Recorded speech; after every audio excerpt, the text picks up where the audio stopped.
कवी मित्रांनो, मी विवेक भोंडे. माझ्या कवितेचे शीर्षक आहे अजूनही. किती सोसले कष्ट अजूनही चालूच आहे, किती सोसले कष्ट अजूनही चालूच आहे. जीवनाच्या शाळेत माणूस खूप काही शिकत आहे. गरिबी म्हणजे काय, गरिबी म्हणजे काय हे सुद्धा कळत नव्हतं. 2 वेळचं अन्नही मिळत नव्हतं आणि पोटासाठी धडपड अजूनही चालूच आहे. शिकण्यासाठी 4-5 किलोमीटर चालावंच लागायचं.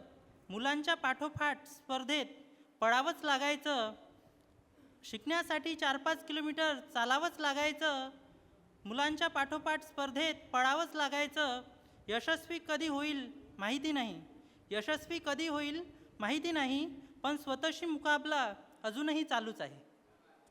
केलेत खूप कष्ट, सोसलेत खूप दुःख, केलेत खूप कष्ट, सोसलेत खूप दुःख. धीर आता सुटत चाललाय, वयसुद्धा वाढत चाललंय. धीर आता सुटत चाललाय, वयसुद्धा वाढत चाललंय. परंतु स्वप्नपूर्तीकरिता मेहनत अजूनही चालूच आहे.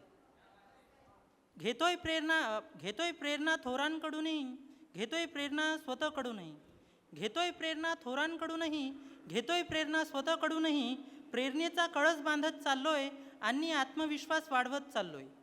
प्रेरणेचा कळस बांधत चाललोय आणि आत्मविश्वास वाढवत चाललोय आणि यशाच्या दिशेने वाटचाल अजूनही चालूच आहे. थँक्यू.